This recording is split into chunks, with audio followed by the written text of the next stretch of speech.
الحمد لله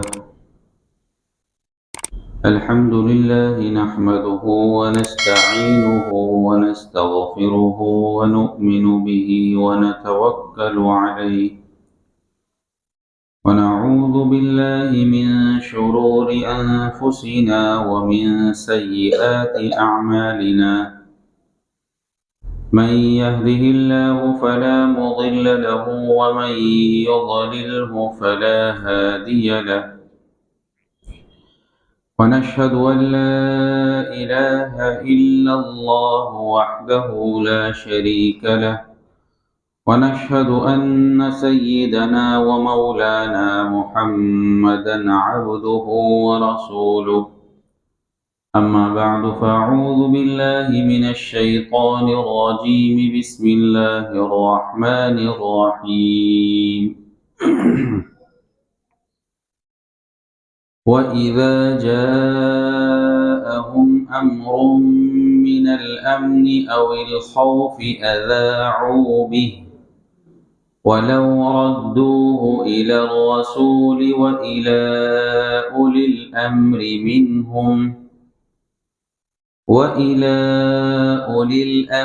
مِنْهُمْ لَعَلِمَهُ الَّذِينَ يَسْتَنبِطُونَهُ مِنْهُمْ وَلَوْلَا فَضْلُ اللَّهِ عَلَيْكُمْ وَرَحْمَتُهُ لَاتَّبَعْتُمُ الشَّيْطَانَ إِلَّا قَلِيلًا۔ یہ سورہ نساء کی 83 نمبر کی آیت کریمہ۔ اللہ رب العزت ارشاد فرماتے ہیں، اور جب ان کو کوئی بھی خبر پہنچتی ہے، چاہے وہ امن کی ہو یا خوف پیدا کرنے والی ہو، تو یہ لوگ اسے تحقیق کیے بغیر پھیلانا شروع کر دیتے ہیں، اور اگر یہ اس خبر کو رسول کے پاس یا اصحاب اختیار کے پاس لے جاتے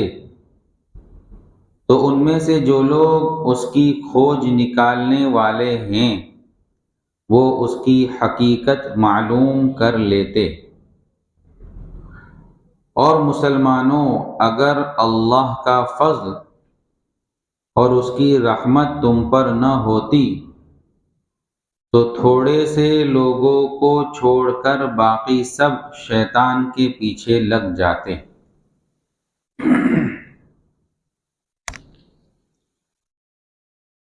اس آیت میں اللہ رب العزت نے جو قول نقل کیا ہے کہ وہ لوگ بغیر تحقیق کے باتوں کو پھیلاتے ہیں، اس سے کون لوگ مراد ہیں؟ بعض حضرات فرماتے ہیں کہ اس سے منافق مراد ہے کہ منافق لوگ یہ حرکت کرتے تھے، اور بعض فرماتے ہیں کہ جو کمزور ایمان والے کمزور لوگ تھے وہ بھی اس طرح کے کام کر لیا کرتے تھے کہ کوئی بھی خبر ان کو پہنچتی،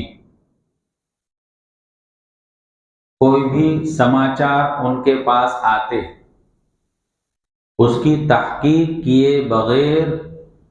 وہ اس بات کو، اس خبر کو پھیلانا شروع کر دیتے، چاہے وہ خبر امن کی ہو، اچھی ہو۔ جیسے ان کو کوئی خبر پہنچی کہ مسلمانوں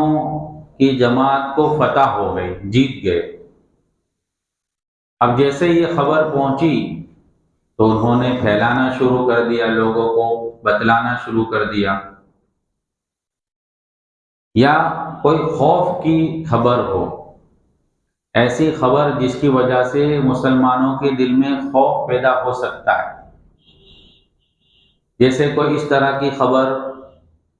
کہ کافروں نے اپنا لشکر اکٹھا کر لیا ہے، وہ مسلمانوں پر حملہ کرنے والے ہیں، یہ خبر پہنچی تو اس کی تحقیق نہیں کی کہ یہ خبر اور یہ بات جو ہم کو پہنچی ہے اس کی حقیقت کیا ہے، اس میں کتنی سچائی ہے۔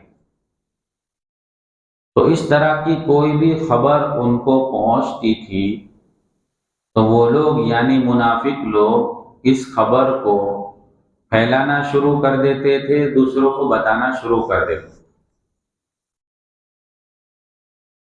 اس کے شان نزول کے متعلق علماء نے لکھا ہے کہ ایک خبر مدینہ میں مشہور ہو گئی، اور وہ خبر یہ تھی کہ اللہ کے رسول صلی اللہ علیہ وسلم نے اپنی ازواج کو، اپنی بیویوں کو طلاق دے دی۔ اب یہ خبر مدینہ میں چل رہی تھی، گویا مدینہ کا چرچا کا وشے تھا، سب جگہ اس کے تذکرے ہو رہے کہ اللہ کے رسول صلی اللہ علیہ وسلم نے اپنی بیویوں کو طلاق دے دی۔ حضرت عمر رضی اللہ تعالیٰ عنہ اور ان کا ایک پڑوسی تھا، یہ دونوں کے اندر باری لگی ہوئی تھی، اور وہ باری یہ تھی کہ اللہ کے رسول صلی اللہ علیہ وسلم کی مجلس میں، چونکہ دنیاوی کام بھی لگے ہوئے ہیں، وہ کام بھی کرنے ہیں، تو ایک دن اللہ کے رسول صلی اللہ علیہ وسلم کی مجلس میں حضرت عمر رضی اللہ تعالیٰ عنہ آتے، اور جب شام کو جاتے گھر تو اپنے پڑوسی کو بتلا دیتے کہ آج اللہ کے رسول صلی اللہ علیہ وسلم کی مجلس میں یہ باتیں ہوئی اور یہ نئے احکامات آئے۔ دوسرے دن پڑوسی اللہ کے رسول صلی اللہ علیہ وسلم کی خدمت میں، آپ کی مجلس میں آتے، اور شام کو جب جاتے تو حضرت عمر رضی اللہ تعالیٰ عنہ کو بتلا دیتے کہ آج مجلس میں یہ باتیں ہوئی اور یہ احکام آئے۔ تو ان دونوں کی باری تھی۔ جس دن حضرت عمر رضی اللہ تعالیٰ عنہ مجلس میں آتے، وہ پڑوسی اپنا دنیاوی کام کاج کرتا، اور جس دن حضرت عمر رضی اللہ تعالیٰ عنہ گھر پر رہ کر دنیاوی کام کاج میں مشغول رہتے، وہ پڑوسی مجلس میں آتا اور شام کو اس مجلس کی ساری خبریں دیتا کہ آج اللہ کے رسول صلی اللہ علیہ وسلم کی مجلس میں یہ باتیں ہوئی۔ تو ایک دن اسی طرح اس پڑوسی نے آ کر یہ خبر دی کہ مدینہ میں یہ خبر چل رہی ہے کہ اللہ کے رسول صلی اللہ علیہ وسلم نے اپنی بیویوں کو طلاق دے دی۔ حضرت عمر رضی اللہ تعالیٰ عنہ گھر سے نکلے، پہلے مسجد نبوی میں گئے، وہاں دیکھا تو کچھ لوگ بیٹھے ہوئے تھے اور اسی پر بات ہو رہی تھی۔ حضرت عمر رضی اللہ تعالیٰ عنہ نے ان سے فرمایا کہ ابھی اس بات کو کوئی ذکر نہ کرے جب تک کہ میں خود تحقیق نہ کر لوں۔ اور حضرت عمر رضی اللہ تعالیٰ عنہ خود اللہ کے رسول صلی اللہ علیہ وسلم کی خدمت میں پہنچ کر اس بات کی تحقیق کرتے ہیں کہ یہ جو بات چل رہی ہے وہ سچی ہے، اس میں کتنی سچائی ہے۔ تو اللہ کے رسول صلی اللہ علیہ وسلم کی طرف سے خبر ملتی ہے کہ یہ بات غلط ہے، اس طرح کا کوئی واقعہ پیش نہیں آیا۔ تو حضرت عمر رضی اللہ تعالیٰ عنہ مسجد نبوی میں واپس تشریف لاتے ہیں اور ان لوگوں کو روک دیتے ہیں کہ یہ بات بالکل غلط ہے، اس طرح کی بات پھیلانی نہیں چاہیے۔ تو اللہ رب العزت نے اس آیت میں اسی طرح کے بات کو پھیلانے سے روک دیا اور منع فرمایا کہ اس طرح کی کوئی حرکت نہیں ہونی چاہیے۔ اس طرح کے اور بھی واقعات پیش آئے جس کی طرف اشارہ ہے۔ ایک موقع پر اللہ کے رسول صلی اللہ علیہ وسلم نے ایک صحابی کو ایک قوم کی طرف زکوٰۃ وصول کرنے کے لیے بھیجا۔ اس زمانے میں اللہ کے رسول صلی اللہ علیہ وسلم کی طرف سے قاصد جاتا اور جانے کے بعد قبیلے کے لوگوں کے پاس تحقیق کرتا کتنا مال ہے، کیا ہے، اور اس پر کتنی زکوٰۃ ہوگی، پھر وہ زکوٰۃ وصول کر کے اللہ کے رسول صلی اللہ علیہ وسلم کی خدمت میں پہنچا دیتا۔ تو اسی طرح اللہ کے رسول صلی اللہ علیہ وسلم نے ایک صحابی کو قاصد بنا کر بھیجا کہ جاؤ فلاں قوم کے پاس جاؤ اور ان کے پاس تحقیق کرو کتنا مال ہے اور ان کی زکوٰۃ وصول کر کے لاؤ۔ جب وہ صحابی وہاں پہنچتے ہیں تو جب اس گاؤں کے قریب پہنچتے ہیں تو ان گاؤں والوں کو پتہ چلتا ہے کہ اللہ کے رسول صلی اللہ علیہ وسلم کا قاصد آ رہا ہے، تو وہ بڑے خوش ہوتے ہیں کہ یہ ہمارے لیے خوشی کا موقع ہے کہ اللہ کے رسول صلی اللہ علیہ وسلم کا قاصد گویا آپ کا آدمی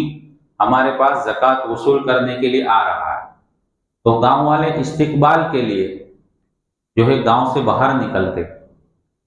اب جب وہ آدمی جو جانے والا ہے دور سے دیکھتا ہے کہ سارے گاؤں والے گاؤں سے باہر کھڑے ہوئے ہیں، تو وہ اپنے ذہن سے یہ سوچتا ہے، کیونکہ زمانہ جاہلیت میں جبکہ ایمان نہیں لائے تھے، اس زمانے میں اس آدمی کا جو زکوٰۃ وصول کرنے جا رہا ہے، اس آدمی کا، اس کے قبیلے کا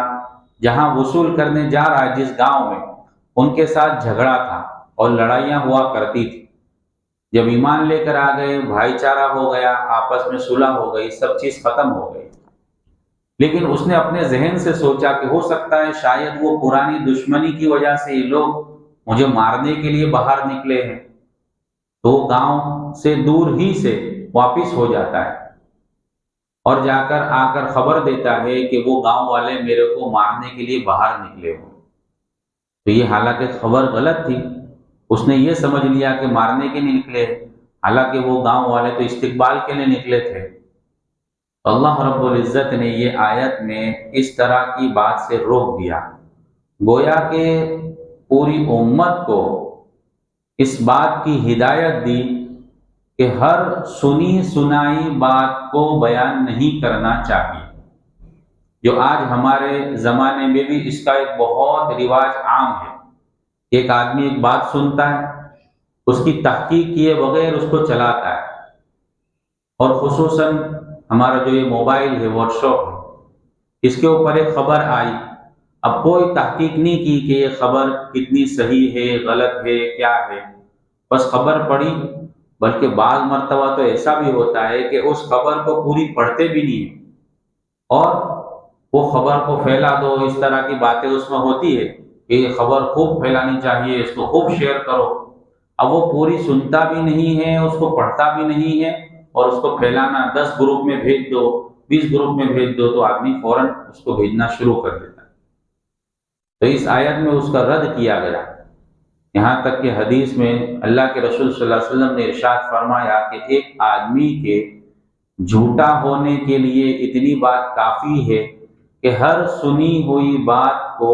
وہ پھیلانا شروع کر دے، یہاں تک کہ حدیث میں اس سے بھی منع کیا گیا، ایک آدمی جانتا ہے کہ یہ بات جھوٹی ہے اور اس جھوٹی بات کو وہ بیان کرتا ہے، اور وہ بیان صرف اس وجہ سے کرتا ہے تاکہ لوگوں کو ہنساوے یا مذاق کے طور پر اس کو بیان کرتا ہے، حالانکہ بیان کرتے وقت وہ خود جانتا ہے کہ یہ بات جھوٹی ہے، لیکن پھر بھی لوگوں کو ہنسانے کے لیے یا مذاق کے طور پر اس طرح جو بات کہتا ہے، تو اس پر بھی سخت وعید ہے، وہ آدمی بھی جھوٹا ہے اور جھوٹوں میں سے ایک ہے۔ جیسے ہمارے وہاں کوئی مجلس لگی ہوئی ہے اور کچھ لوگ بیٹھے ہوئے ہیں اور ہنسی مذاق ہو رہی ہے، اور اس میں بہت سے لوگ اس طرح کی باتیں بولتے ہیں، اور وہ یوں بھی کہتے ہیں کہ میں نے تو یہ بات خالی خالی کہی تھی، یہ بات میرے کو خبر تھی، لیکن ذرا خالی خالی میں نے یہ بات کہی ہے۔ خالی خالی کیا مطلب؟ یعنی خالی خالی اس نے وہ بات جھوٹی کہی تھی۔ تو اس طرح کی بات سے بھی منع کیا گیا، یہاں تک کہ حدیث میں ایک واقعہ ملتا ہے کہ اللہ کے رسول صلی اللہ علیہ وسلم کے سامنے ایک خاتون نے، ایک عورت نے اپنے بچے کو بلانے کے لیے ہاتھ پھیلایا اور کہا کہ بیٹا ادھر آ جا، میں تجھے کچھ دوں گی، اور وہ بیٹا آ گیا۔ تو اللہ کے رسول صلی اللہ علیہ وسلم نے اس خاتون سے، اس عورت سے پوچھا کہ کیا تیرے پاس کچھ تھا، تیری نیت تھی اس بچے کو کچھ دینے کی، یا خالی خالی ایسے ہی بلایا تھا؟ تو اس عورت نے کہا کہ نہیں، میرے پاس کھجور تھی، اور میں نے ارادہ کیا تھا کہ جب میں بچے کو بلاؤں گی اور کہوں گی کہ بیٹا ادھر آ جا، میں تیرے کو کچھ دوں گی، تو میں اس کو کھجور دینے والی تھی۔ تو اللہ کے رسول صلی اللہ علیہ وسلم نے فرمایا کہ اگر تیرے پاس کچھ نہ ہوتا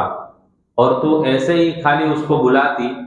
تو یہ ایک جھوٹ ہو جاتا اور ایک گناہ کا کام ہو جاتا۔ اب ہم ہمارے گھر کا ایک جائزہ لیں، ہمارے ماحول کا،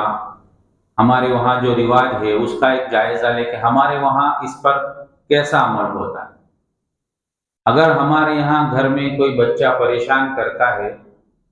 تو اس کو یوں کہا جاتا ہے کہ دیکھ بیٹا، تو اگر پریشان نہیں کرے گا یا تو یہ لیسن کر لے گا یا اتنا سبق یاد کر لے گا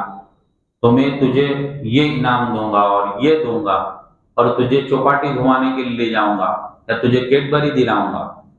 اور اگر وہ بچہ کر لیتا ہے تو پھر اس کو نہ کسی جگہ لے جایا جاتا ہے نہ وہ کیڈبری دی جاتی ہے، اور پھر جب اس کو کہا جاتا ہے تو کہتا ہے وہ تو میں ذرا لیسن کر لے ہوئی اس کے لیے کہا تھا، خالی خالی کہا تھا، کوئی ارادہ نہیں تھا لیکن خالی خالی کہا تھا۔ تو یہ بھی ایک جھوٹ ہے، اور اس طرح سے بھی شریعت نے منع کیا کہ اس طرح جھوٹ اس کے سامنے نہ بولا جائے، کیونکہ بچہ اپنے بڑوں کو دیکھتا ہے کہ اس کے گھر کے بڑے کیا کر رہے ہیں، اس کے گھر کے بڑے جو کام کرتے ہیں بچہ دیکھا دیکھی وہ کام کرتا ہے۔ جب بچہ بچپن سے دیکھے گا کہ میرے گھر کے بڑے جو ہے مجھے جھوٹ بولا کرتے تھے اور اس طرح کی بات کہا کرتے تھے، تو اس بچے کے اندر بھی جھوٹ پیوست ہو جائے گا اور اس کی بھی عادت ہو جائے گی اور وہ بھی اسی پر چل پڑے گا۔ تو اللہ رب العزت نے اس سے روکا کہ اس طرح کی حرکت نہیں کرنی چاہیے۔ آگے اس آیت میں اللہ رب العزت ایک اہم مسئلے کی طرف اشارہ فرما رہے ہیں کہ اگر کوئی مسئلہ پیش آ جاوے تو تم کو چاہیے کہ پہلے تم رسول کے پاس جاؤ۔ اب چونکہ رسول اللہ تو موجود نہیں ہے، ان کی شریعت موجود ہے، تو آگے اس شریعت کو جاننے والے اولی الامر لوگوں کے پاس جاوے، یعنی علماء اور فقہا کے پاس جاوے اور بات ان کے سامنے رکھے، اور پھر وہ جو رہبری کرے اس رہبری کے مطابق عمل کرے۔ قرآن کے اندر جو احکامات ذکر کیے گئے ہیں اس کی دو قسمیں، ایک قسم تو یہ ہے کہ وہ احکامات صریح ہے، صاف صاف ہے، بالکل کھلم کھلا ہے، اللہ نے صاف صاف احکامات بیان کیے، اگر اس پر عمل کرنا ہے تو صاف صاف بیان ہو چکے ہیں، اس پر عمل کریں۔ دوسری قسم ہے غیر صریح، یعنی ایسی چیزیں پیش آئی، ایسا مسئلہ پیش آیا جس کو قرآن میں اور حدیث میں نص میں صاف صاف بیان نہیں کیا ہے، تو اب اس کے لیے ضروری ہے کہ وہ اولی الامر کے پاس جاوے، یعنی علماء اور فقہا کے پاس جاوے، اور وہ قرآن اور حدیث سے استنباط کر کے اس کو نکال کر وہ تمہارے سامنے رکھیں گے، پھر تمہارے لیے ضروری ہے کہ تم اس پر عمل کرو۔ اللہ رب العزت نے آگے اسی کی طرف اشارہ فرمایا، پھر آگے فرمایا کہ اگر اللہ کا فضل نہ ہوتا اور اس کی رحمت نہ ہوتی تو تم شیطان کے پیچھے چل پڑتے اور اس کی اتباع کرتے۔ آگے اللہ فرماتے ہیں فَقَاتِلْ فِي سَبِيلِ اللَّهِ لَا تُكَلَّفُ إِلَّا نَفْسَكَ وَحَرِّضِ الْمُؤْمِنِينَ عسى الله أن يكف بأس الذين كفروا والله أشد بأسا وأشد تنكيلا۔ لہذا اے پیغمبر تم اللہ کے راستے میں جنگ کرو، تم پر اپنے سوا کسی اور کی ذمہ داری نہیں ہے، ہاں مومنوں کو ترغیب دیتے رہو،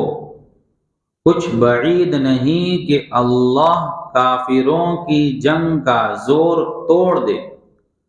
اور اللہ کا زور سب سے زیادہ زبردست ہے اور اس کی سزا بڑی سخت ہے۔ یہاں ایک خاص واقعے کی طرف اشارہ کیا گیا۔ جنگ احد ہوئی سن ہجری 3 میں، سب سے پہلے جنگ بدر ہوئی، اس کے اندر اللہ رب العزت نے مسلمانوں کو زبردست فتح عطا فرمائی، جیت عطا فرمائی۔ اس کا بدلہ لینے کے لیے کافروں نے بڑی تیاری کے ساتھ مدینہ پر حملے کا ارادہ کیا، اور سن ہجری 3 میں شوال کے مہینے میں ساری تیاری کے ساتھ تقریباً 3000 کا لشکر لے کر قریش مکہ مدینہ پر حملہ کرنے کے لیے پہنچ گیا۔ ادھر مسلمانوں کا لشکر 1000 کا لشکر مدینہ سے نکلا احد کی پہاڑ کی طرف، احد کے میدان میں۔ احد کے میدان میں پہنچنے سے پہلے منافقوں کا سردار عبداللہ ابن ابی جو ساتھ تھا، اس نے ساتھ چھوڑ دیا اور اپنے ساتھیوں کو تیار کر کے واپس ہو گیا کہ جنگ نہیں کرنی چاہیے اور ہمارے لیے مناسب نہیں ہے، اور بہانے کر کر واپس مدینہ میں پہنچ گیا۔ اس کے ساتھ بہت سے لوگ اس کے ماننے والے اس کے ساتھ ہو گئے، تو تقریباً 700 صحابہ اللہ کے رسول صلی اللہ علیہ وسلم کے ساتھ ہے، اور ادھر 3000 کا تقریباً لشکر ہے قریش مکہ کا۔ اول تو اللہ رب العزت نے فتح عطا فرمائی، لیکن کچھ چوک کی وجہ سے، کچھ بھول کی وجہ سے اللہ کے رسول صلی اللہ علیہ وسلم نے ایک صحابہ کی جماعت کو ایک جگہ متعین کیا، 50 لوگوں کی جماعت کو، کہ میں جب تک نہ کہوں آپ لوگ اس جگہ سے نہ ہٹنا۔ لیکن شروع میں جب فتح ہوئی تو وہ لوگ یوں سمجھے کہ اب جنگ ختم ہو چکی، ان لوگوں نے اپنی جگہ چھوڑ دی۔ ان کے امیر نے منع بھی کیا کہ نہیں جانا چاہیے، لیکن سب ساتھیوں نے کہا کہ اللہ کے رسول صلی اللہ علیہ وسلم کا حکم جنگ کے وقت کے لیے تھا،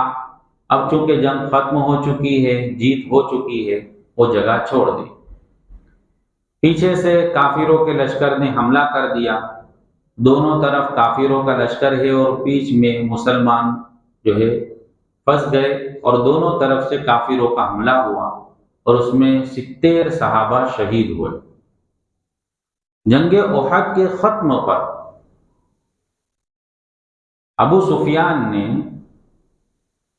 اعلان کیا کہ اب ہم دوبارہ ملیں گے کچھ ہی دنوں میں، اب کہاں ملنا ہے اور کب ملنا ہے اس کے لیے بات چیت ہوئی کہ ہم ابھی ہمارا بدلہ پورا نہیں لے سکے، ہم ملاقات کریں گے پھر سے۔ تو کہاں ملاقات ہوگی؟ تو بات ہوئی کہ اب بدر میں پھر سے ملاقات ہوگی اور قریب ہی زمانے میں ملاقات ہوگی۔ جب مدینہ پہنچتے ہیں اللہ کے رسول صلی اللہ علیہ وسلم، 70 صحابہ شہید ہوئے ہیں، پورے مدینہ میں غم چھایا ہوا ہے۔ اس وقت ابھی زخمی لوگ پورے زخم سے بھرے بھی نہیں ہیں، اور اللہ کی طرف سے یہ حکم آتا ہے کہ جنگ کے لیے نکلو، بدر کے لیے نکلو، کیونکہ ابو سفیان نے چیلنج کی ہے کہ اب ہم بدر میں واپس ملیں گے۔ سن ہجری 3 ہی میں ذی القعدہ کے اندر اللہ کے رسول صلی اللہ علیہ وسلم بدر کے لیے نکلتے ہیں، لیکن چونکہ صحابہ بھی زخمی ہیں تو بہت سے جو کمزور قسم کے صحابہ تھے، ان کی خواہش اور بات دلی تمنا یہ تھی کہ ابھی نہ نکلا جائے، کیونکہ ابھی زخم بھرے بھی نہیں ہیں۔ تو اللہ رب العزت نے اس وقت یہ آیت نازل فرمائی، اور اس آیت میں جو طریقہ اختیار کیا اللہ نے کہ پہلے اللہ کے رسول کو حکم دیا کہ آپ جہاد کے لیے نکلے، اگرچہ آپ کے ساتھ کوئی ایک آدمی بھی نکلنے کے لیے تیار نہ ہو، تب بھی آپ تنے تنہا جہاد کے لیے نکل جاؤ۔ البتہ اتنا کام کریں کہ آپ مسلمانوں کو جہاد کی ترغیب دے دیں، اور پھر ان کے ساتھ اگر جس کو آنا ہو وہ آئے، لیکن آپ تنے تنہا جہاد کے لیے نکلے، اللہ رب العزت آپ کو فتح عطا فرمائیں گے۔ اللہ کے رسول صلی اللہ علیہ وسلم نکلتے ہیں اور آپ کے ساتھ 70 صحابہ ہم رکاب ہو جاتے ہیں، شریک ہو جاتے ہیں اور بدر کے میدان میں پہنچتے ہیں۔ دوسری طرف کافروں کے دل میں، ابو سفیان اور اس کے لشکر کے دل میں اللہ رب العزت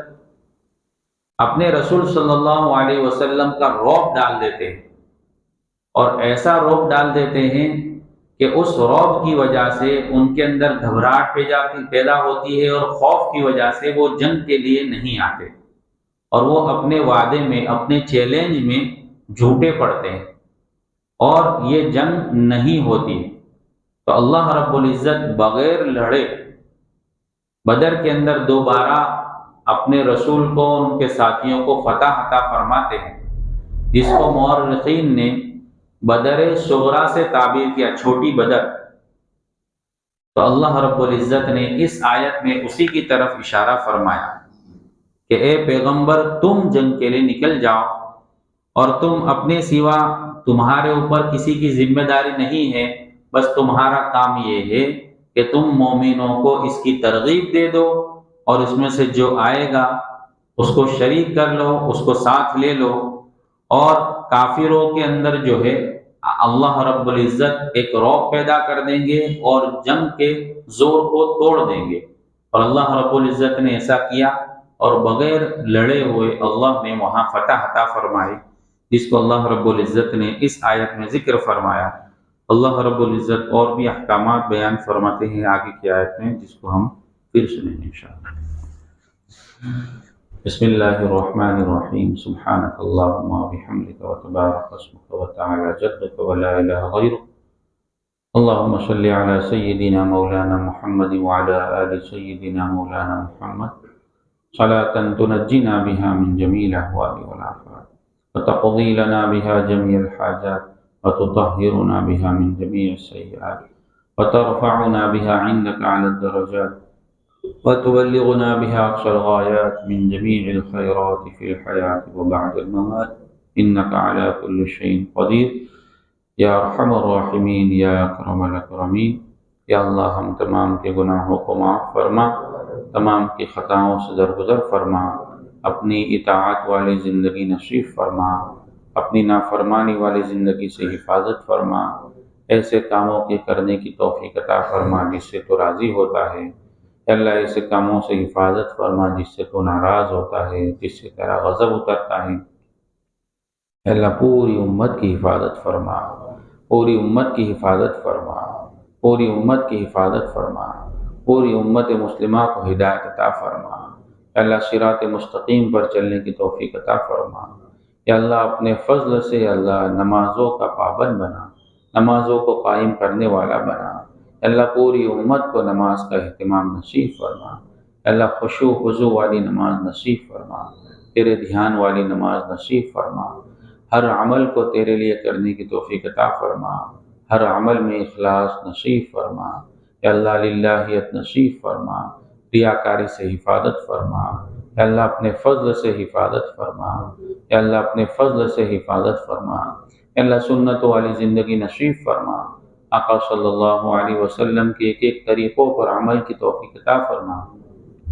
آپ کے طریقوں سے محبت عطا فرما، غیروں کے طریقوں سے نفرت عطا فرما، غیروں کے طریقوں کو زندگی سے نکالنے کی توفیق عطا فرما۔ یا اللہ، ہمارے اس ملک میں امن و امان قائم فرما، ہر ایک قوم کو ایک دوسرے کے حقوق ادا کرنے کی توفیق عطا فرما، آپس میں محبت نصیب فرما۔ یا اللہ، برے ارادے والوں کے ارادوں کو ختم فرما، بری نیت والوں کی نیتوں کو ختم فرما۔ یا اللہ، ان کی نیتوں کو، ان کی اسکیموں کو انہی پر الٹ دے۔ یا اللہ، اپنے فضل سے پوری امت کی حفاظت فرما، پوری امت کی حفاظت فرما، پوری امت کی حفاظت فرما۔ یا اللہ، ہماری مساجد کی حفاظت فرما، مدارس کی حفاظت فرما، خانقاہوں کی حفاظت فرما، دینی تبلیغی مراکز کی حفاظت فرما۔ اللہ، دین کا کام جہاں کہیں جس شکل میں ہو رہا ہے، اللہ ہر ایک کی حفاظت فرما، کام کرنے والوں کی حفاظت فرما۔ اپنے فضل سے یا اللہ ہمارے بیماروں کو شفا عطا فرما، مقروضوں کی قرضوں کی ادائیگی کی شکل صورتیں پیدا فرما، حاجت مندوں کی حاجتیں پوری فرما۔ اللہ، جو جس لائن سے پریشان ہے، ہر ایک کی پریشانی کو اپنے فضل سے، اپنے کرم سے دور فرما۔ آقا صلی اللہ علیہ وسلم کے صدقے اور طفیل میں ہماری دعاؤں کو قبول فرما۔ یا رب صلی وسلم دائما ابدا علی حبیبک خیر الخلق کلہم۔ سبحان ربک رب العزة عما یصفون، وسلام علی المرسلین والحمد للہ۔